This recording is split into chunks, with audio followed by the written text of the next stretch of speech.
L'amour est le plus beau des mensonges que l'on se raconte, jusqu'au jour où la vérité décide de tout brûler sur son passage. Vous pensez le connaître, vous pensez qu'elle vous appartient, mais au moment même où vous écoutez ces mots, l'ombre d'un autre s'est peut-être déjà glissée dans les replis de son silence. C'est brutal, c'est insupportable, mais c'est la réalité du cœur humain. Marc Aurèle, cet empereur stoïcien qui comprenait la fragilité des âmes, disait « Tout ce que tu entends n'est qu'une opinion et non un fait. Tout ce que tu vois n'est qu'une perspective et non la vérité. » Aujourd'hui, nous allons déchirer le voile des perspectives pour regarder la vérité en face. Si vous ressentez ce froid dans votre poitrine, ce doute qui vous ronge la nuit quand l'autre dort à vos côtés tout en étant à 1000 lieues de là, ce n'est pas de la paranoïa. C'est votre instinct qui hurle. Bienvenue sur Voix de la Sagesse, l'endroit où nous explorons chaque jour la séduction la plus précieuse et la psychologie la plus profonde, pour que plus jamais vous ne soyez la victime de vos propres sentiments. Restez avec moi car ce que je m'apprête à vous révéler va changer votre manière de percevoir l'intimité pour toujours. Le premier signe, le plus subtil et pourtant le plus dévastateur, c'est l'érosion de la présence. Le romantisme n'est pas fait de grands discours, il est fait d'une attention totale. Quand une personne commence à s'éloigner, elle ne s'en va pas d'un coup. Elle s'évapore. Imaginez ces soirées où, autrefois, le simple fait d'être dans la même pièce suffisait à créer une électricité palpable. Aujourd'hui, cette électricité a été remplacée par un vide statique. Le signe infaillible, c'est quand l'autre devient un étranger poli. La politesse est le dernier rempart de celui qui ne vous aime plus. On vous répond avec gentillesse, on vous sourit mécaniquement, mais le regard est ailleurs. La psychologie nous apprend que le cerveau humain ne peut pas maintenir deux foyers émotionnels intenses simultanément. Si son esprit est occupé par une nouvelle conquête, par cette excitation de l'interdit, il n'y a plus de place pour vous. Vous devenez un meuble de la maison. Observez la réaction de l'autre lorsque vous essayez de recréer de l'intimité. Si vos tentatives de rapprochement, un baiser dans le cou ou une main posée sur l'épaule, sont accueillies par une tension corporelle, une rigidité soudaine, c'est que son corps ne vous reconnaît plus comme son seul port d'attache. Le corps ne ment jamais, même quand la bouche jure fidélité. Le traître se trahit par sa peau avant de se trahir par ses mots. Prenez un instant pour descendre dans l'espace des commentaires et partagez votre expérience. Avez-vous déjà ressenti ce moment précis où le regard de l'être aimé a changé, devenant soudainement vide ou fuyant? Votre témoignage peut aider quelqu'un d'autre à ouvrir les yeux. Le deuxième signe est une transformation radicale de la perception du conflit. Dans une relation saine et passionnée, on se bat parce qu'on tient à l'autre. La colère est souvent le signe qu'il reste de l'espoir.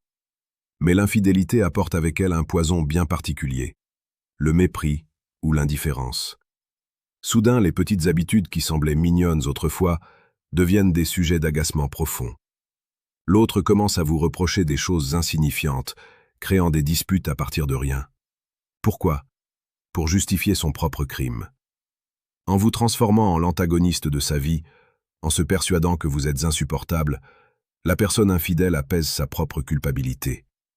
Elle se dit qu'elle mérite mieux, que vous l'avez poussée dans les bras d'un autre par votre comportement. C'est un mécanisme de défense psychologique classique. Si vous remarquez que l'autre cherche systématiquement la confrontation, ou à l'inverse qu'il a totalement cessé de se disputer avec vous, comme s'il n'avait plus rien à prouver, alors le danger est immense. Le silence n'est pas toujours la paix, c'est parfois le calme plat qui précède le naufrage définitif. Vous méritez une clarté totale, pas des jeux d'ombre. À ce stade de votre réflexion, si vous sentez que vous perdez pied, je vous invite discrètement à cliquer sur le deuxième lien en description. Vous y trouverez le manuel brutal du séducteur stoïque. C'est un outil puissant, non pas pour manipuler, mais pour reprendre le contrôle de votre propre dignité et comprendre les rouages de l'attraction véritable, celle qui ne faiblit jamais devant l'adversité. Le troisième signe, sans doute le plus explicite, est le changement brutal du rythme de vie et de l'image de soi. L'infidélité est une seconde naissance. Quand quelqu'un entame une liaison, il revit l'ivresse des débuts. Cela se traduit par une attention soudaine et démesurée pour son apparence physique, de nouveaux vêtements, un nouveau parfum, une inscription à la salle de sport. Mais ce n'est pas pour vous. Ce n'est pas pour raviver la flamme de votre couple. C'est pour plaire à ce nouveau miroir dans lequel il ou elle se regarde. La psychologie de la séduction nous montre que nous changeons nos habitudes pour nous synchroniser avec l'objet de notre désir. Si votre partenaire adopte soudainement des expressions qu'il n'utilisait jamais, s'intéresse à des sujets qui lui étaient totalement étrangers hier encore, ou change ses horaires de manière erratique sous des prétextes flous, c'est qu'une influence extérieure est en train de remodeler son monde.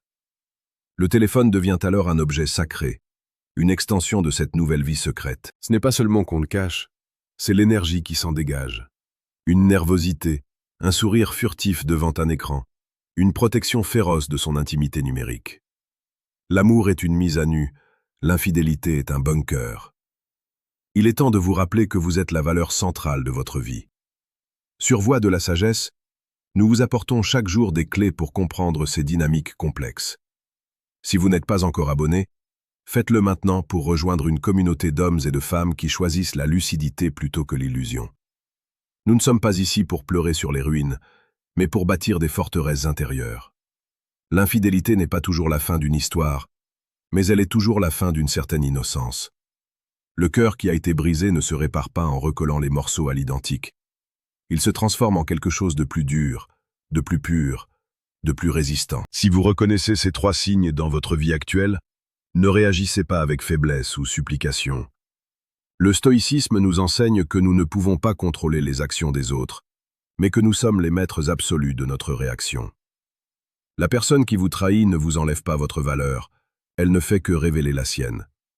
Regardez la vérité en face, même si elle brûle. Soyez capable de marcher seul si le chemin que vous partagiez est devenu un mensonge. La véritable séduction commence par le respect de soi. On ne peut pas garder quelqu'un qui a déjà décidé de partir, mais on peut décider de rester digne, droit et puissant face à la trahison. Souvenez-vous que chaque fin est une semence pour un nouveau départ. Vous avez en vous une force que personne ne peut éteindre, une capacité à aimer qui est votre plus grand trésor. Ne laissez pas l'acte d'un lâche empoisonner votre vision de l'amour. Les signes que nous avons vus ne sont pas des condamnations, ce sont des boussoles. Ils vous indiquent qu'il est temps de poser les bonnes questions, de confronter le silence et de reprendre votre destin en main.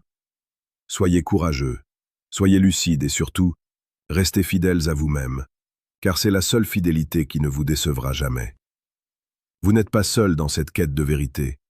Nous continuerons d'explorer ensemble les profondeurs de l'âme humaine pour que vous puissiez marcher avec assurance dans ce monde complexe. La sagesse est une lumière que l'on porte en soi. Et aujourd'hui, cette lumière vient de percer l'obscurité de vos doutes. Agissez avec calme, réfléchissez avec profondeur et ne laissez personne piétiner le sanctuaire de votre cœur.